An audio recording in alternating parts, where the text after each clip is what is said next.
Well, hello everybody, and welcome back to another Trade for a Living Trader Tip. Today we're talking about Trader Tip number 2, how to trade a channel. So here's what we're going to look at. We're going to talk about what is a channel, and then we're going to talk about how you trade a channel. So let's start with the first question. What is a channel?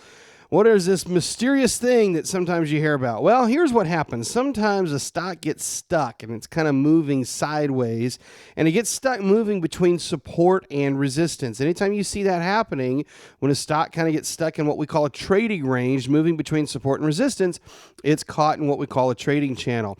This is a channel. That's what you're looking for. And what's great about a channel is it provides a predictable pattern of trading behavior, something that you can anticipate. And anytime, of course, you can anticipate something, you can trade it, and you have a higher probability of making a profit with it. Let's look at a couple of channels so you can see what I'm talking about. Take a look over here on this American Express trade. You see how we rallied up into about $95, and we pulled back down to about 85, back up to 95, back down to 85. And we did this several times over a period of a few months there. That is a trading channel. It's a typical trading channel. After a big trend, you see we had this nice trend that came through here. We get up here, we start consolidating in this trading channel, and again, it provides a great trading opportunity for you.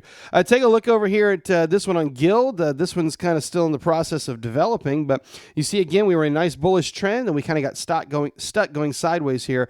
Now in this particular case, it's actually what we would call a downward channel because it's moving downward ever so slightly. But again, you're trading between support and resistance in a bit of a predictable and repeatable pattern, something that you can trade, and you can learn to anticipate what the likely moves are maybe going to be next. Now let's take a look at another one here. This is one that's kind of brand new in its development early on. When you see one of these early in development, this is what it will look like. This is on Halliburton. Take a look at the arrow here that we had the downtrend. And look, we've started to establish that foundation here. We rallied up. So we've rallied from about $37.50 up to about $45, and we sold back off. And, you know, now maybe we're going to come back up to $45, or maybe it's going to come on down here to $37.50 or so. But this is setting up in one of those channels. Again, it's just this anticipation that the trade is moving sideways between support and resistance. Let's take one that we zoom in on so you can really see, you know, if you're kind of zoomed in on your chart, this is what it's going to look like. Kind of in the heat of battle. It'll look maybe more like this if you're really zoomed in. And, you know, what's interesting is sometimes you look at those things and you say, man, it doesn't look quite that defined. Sometimes resistance is a little extreme or support's a little extreme. Well, I want to introduce you to a concept that we would call support or resistance zones. So notice what I've done here. I've drawn a zone. And rather than trying to pinpoint exactly where resistance is going to be, let's just say in general, when we get up to this zone up here, that's where the selling pressure is going to build. When we get up into this range, that's where the selling pressure is going to build. And what you find is that these patterns become a lot more predictable if you aren't trying to pinpoint them exactly to a specific price point, but rather you're getting very general here. And then you say, okay, whenever I get to the zone, it's coming in. It's kind of coming into the target area here. We know that this trade is getting set up. And then what you do is you start buying at support and you sell at resistance. So if you bought this one at support and sell at resistance, you make about $8 a share every time you do that.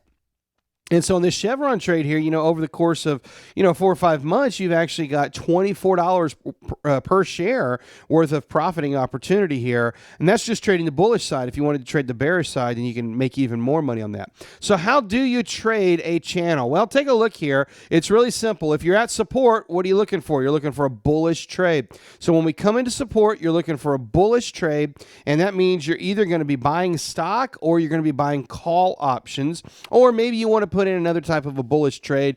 Maybe you want to do a bull put spread or a variation of an iron condor or something. You know, there's a lot of different things that you could do. But the idea is when you're at support, you're looking for a bullish strategy to implement there as it's at support and it's bouncing bullish.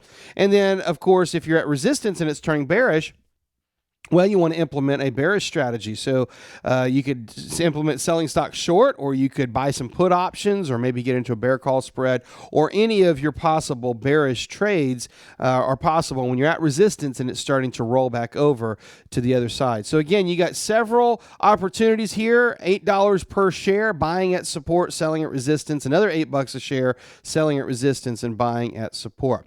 Again, this is what we call a trading channel. It's a great little strategy, especially especially for beginning traders, especially for traders who are learning how to, first identify support and resistance. It's a great little strategy to pick up and to learn how to work with, and you can make some very consistent, repeatable profits with it as you learn to trade. So would you like to learn more about trading channels, or maybe just more about trading for a living in general? Well, I got a couple suggestions for you. Number one, keep watching more trader tips. We got a lot of tips for you here, and these tips will certainly help you become a better trader. But if you really want to take it to the next level, why not consider a TradeSmart University All-Access membership?